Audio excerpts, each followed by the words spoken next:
Hello दोस्तों। जैसा कि हम जानते हैं कि आज लॉकडाउन चल रहा है और हम सभी सब लोग घरों में कैद हैं। क्यों न है? इसी के कारण बहुत से छात्रों की क्लासेज नहीं हो पा रही, बहुत से सभी क्लासेज नहीं हो पाती है और फिर अभी भी कंफ्यूज है कि आते एग्जाम होंगे या क्या होंगे। तो इसीलिए मैंने सोचा क्यों मैं घर बैठे सभी छात्रों को, एग्रीकल्चर के जो छात्र हैं, जो एग्रीकल्चर इकोनॉमिक्स का जिनका बेसिक कोर्स चल रहा है या जो JRF SRF की तैयारी कर रहे हैं, जो एग्रीकल्चर इकोनॉमिक्स लेना चाहते हैं स्पेशली, ये लेक्चर पूरा हिंदी में है। तो ये हिंदी में है तो ये मोस्टली ये नॉर्थ इंडियन या जो भी स्टूडेंट जो हिंदी समझता है उसके लिए बहुत ही उपयोगी होगा। मैं doctor Vikram Yogi, assistant professor, department of agriculture economics, college of agriculture, SKRU, Bikaner. तो आज हम इकोनॉमिक्स, एग्रीकल्चर इकोनॉमिक्स का या इकोनॉमिक्स की बात कर रहे हैं। तो इकोनॉमिक्स का जो बेसिक कोर्स है उसको स्टार्ट करेंगे। बेसिक कोर्स यानी बेसिक कंसेप्ट से स्टार्ट करेंगे। तो बेसिक कंसेप्ट यानी एग्रीकल्चर इकोनॉमिक्स का जो बेसिक है, मतलब एग्रीकल्चर इकोनॉमिक्स का ओरिजिनेट कैसे है, कि आदमी क्या है या ह्यूमन नेचर है, उसके वांट्स है, अनलिमिटेड वांट्स है। उन वांट्स को पूरा करने के लिए इंसान क्या करता है? एफर्ट्स करता है। एफर्ट्स मतलब कोई भी काम करता है या कोई भी जीवन यापन करने के लिए जो भी माध्यम चुनता है, जिसको भी उसको क्या कहेंगे? एफर्ट्स कहेंगे। और एफर्ट्स करेंगे तो उसके पास मनी इनकम जो आएगी, उससे क्या है, वो अपने वांट्स को पूरी करता है। तो उससे वांट्स पूरी होने के बाद उसको सेटिस्फाइड हो जाए। और वांट्स क्या, एक वांट सेटिस्फाइड है तो उसी समय दूसरी वांट हो गई, जनरेट हो गई। जैसे मान लो सपोज करो आपको प्यास लगी, तो आप क्या करोगे? पानी पी लोगे। लेकिन थोड़ी देर बाद या कुछ समय बाद में वापस आपको प्यास लग जाएगी, तो आप वापस पानी पीने की इच्छा करते हो। तो हम आज इकोनॉमिक्स के जो बेसिक है वहां से स्टार्ट करेंगे। तो बेसिक कौन सा है? बेसिक आती है वांट्स को सेटिस्फाइड करने के लिए क्या, गुड्स एंड सर्विसेज।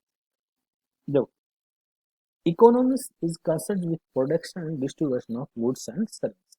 जब इकोनॉमिक्स की बात करते हैं तो हम इसमें, तो ट्रेडिशनल अप्रोच थी, ट्रेडिशनल अप्रोच में 4 कंसेप्ट आते हैं। एक आते हैं production, consumption, distribution and marketing. नहीं देखो, प्रोडक्शन, कंजप्शन, डिस्ट्रीब्यूशन और एक्सपेंड, ये सब आती है। तो अब इनमें क्या है कि इकोनॉमी का जो बेसिक है वो production and distribution of goods. Goods को क्या प्रोडक्शन करना और उसको सभी लोगों में इक्वली डिस्ट्रीब्यूट करना। तो सबसे पहले हम जानेंगे कि गुड्स से क्या है। गुड्स क्या है? It is defined anything that satisfy human wants और नीड्स। जो भी ह्यूमन वांट्स और नीड्स को, कोई भी वस्तु जो आदमी की वांट्स और नीड्स को सेटिस्फाइड करती है, उसको हम क्या बोलेंगे? गुड्स बोलेंगे। जैसे आपने खाना खाने की जो भी चीजें हैं, टेबल है, कुर्सी है, ये सब चीजें किसमें आती है? गुड्स में आती है। तो गुड्स की कैरेक्टरिस्टिक्स क्या है? They are tangible in nature. Tangible मतलब फिजिकली एसेस कर सकते हैं, हम उनको महसूस कर सकते हैं, फीलिंग कर सकते हैं, फिजिकली एसेस कर सकते हैं। They are material outcome of production, यानी मटेरियल है, एक फिजिकली शेप या नेचर में हमें मिलती है। Example, food grain, machinery, seed, fertiliser, जो भी चीजें आती है इसमें, वो सारी क्या आएगी? ये आएगी। अब सर्विस क्या है? अब जैसे कि मैं, आप जो भी जॉब करता है तो आप उनसे बोलते हैं ना कि कहाँ सर्विस कर रहे हो। तो सर्विस करने का मतलब है आप कहाँ ड्यूटी कर रहे हो। देखो ड्यूटी, जैसे कोई मजदूरी कर रहा है, कोई कहीं कर, ये service would be the performance of any duty or work for another or professional activity। जैसे आप अपना क्या है, किसी और के लिए काम कर रहे हैं, तो वो क्या चीज है? सर्विसेज है। सर्विसेज आर इनटेंजिबल, यानी अब मैं पढ़ा रहा हूँ, मैं महसूस कर सकता हूँ, आप महसूस कर सकते हो, लेकिन इसको फिजिकली नहीं करें। नॉन मटेरियलिस्टिक मतलब भौतिक, मटेरियलिस्टिक भौतिक नहीं है, फिजिकली टेकिंग, इनसेपरेबल। जैसे मेरे से जो सर्विस है उसको आप अलग नहीं कर सकते। जैसे फूड ग्रेन, आप उसको अलग सेपरेट कर सकते हो, लेकिन मैं जो सर्विस दे रहा हूँ उसको आप मेरे से अलग नहीं कर सकते। वेरिएबल, यानी ये टाइम के साथ चेंज होती रहती है। पेरिसेबल, यानी आज मैंने आपको सर्विस नहीं दी, तो ये सर्विस की जो आज का जो काम था वो हमेशा के लिए चला जाएगा। मतलब जो लेबर आवर है, आज की जो लेबर आवर है वो हमेशा के लिए चले जाएंगे। तो ये service rendered by agriculture labour, doctor और टीचर। ये देखो आ गया ना सीधी। हम जो एग्रीकल्चर में लेबर है, डॉक्टर है, टीचर है, ये जो जो भी काम करते हैं वो उस मिक्स में आते हैं सर्विसेज। अब आता है क्लासिफिकेशन ऑफ गुड्स। अब गुड्स का क्या है, क्लासिफिकेशन करना।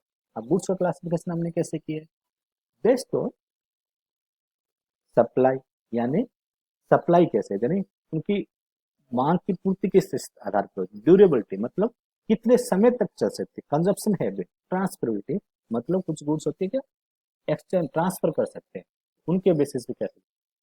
First, based on supply.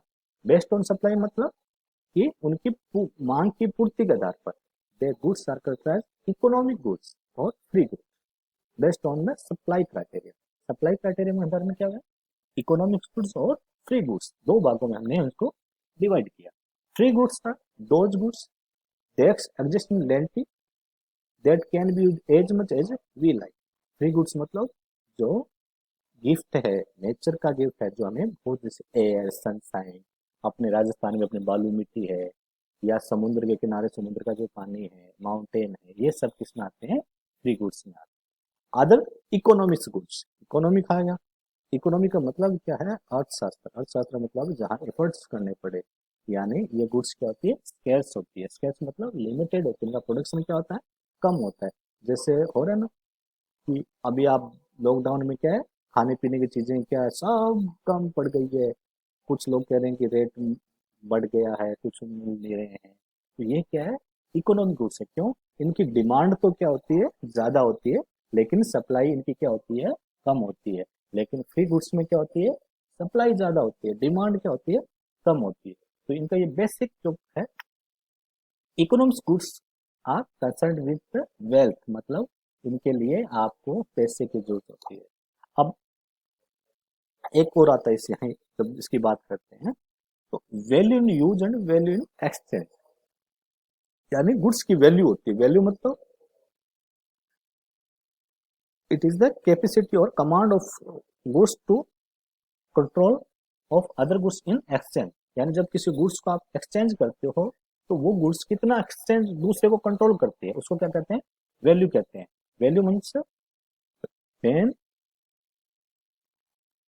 Value means जैसे सोना और चांदी है, यानी सोने और चांदी को आप यदि एक्सचेंज करो तो सोने की वैल्यू क्या है, ज्यादा है। और जैसे 1 किलो सोने में आप बहुत सारी चांदी खरीद सकते हो, तो इस मतलब सोने की कमांड करने की क्षमता क्या है, ज्यादा है। तो वैसे ही क्या है कि दो प्रकार है, value in use and value in exchange. यानी कुछ गुड्स की ओनली वैल्यू क्या होती है, यूज में होती है। एक्सचेंज मतलब जब आप उसको बेचते हो तो उसकी क्या होती है, वैल्यू इन एक्सचेंज होती है। खरीदना और बेचना एक्सचेंज मतलब। जो फ्री गुड्स होती है वो वैल्यू इन यूज है, यानी यूजफुल तो बहुत है, लेकिन वो एक्सचेंज नहीं कर सकते। इसका मतलब है फ्री गुड्स है only value and use only, but economics goods आप उसकी वैल्यू यूज में वैल्यू हो, और जब आप उसको एक्सचेंज करते हो उसमें भी वैल्यू है। It's means the economics goods have both value in use and value in exchange. Okay, आज इतना ही। नेक्स्ट लेक्चर में हम इसके आगे वाले टॉपिक कवर करेंगे। Thank you, all the best.